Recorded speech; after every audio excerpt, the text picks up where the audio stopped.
احنا في موقف دوران شبرا في حي الساحل في شمال القاهرة.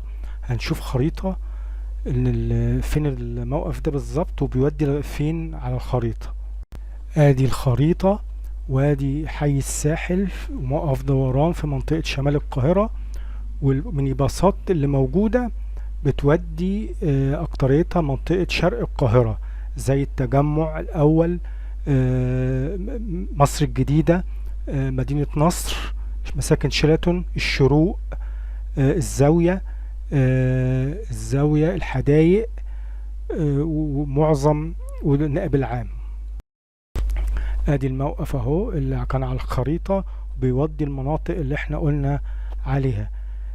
شكرا لحسن استماعكم، وما تنسناش تدعمونا باللايك والشير وتفعلوا الجرس. وادي بوابة دوران شبرا اهو اللي كان على الخريطة. شكرا.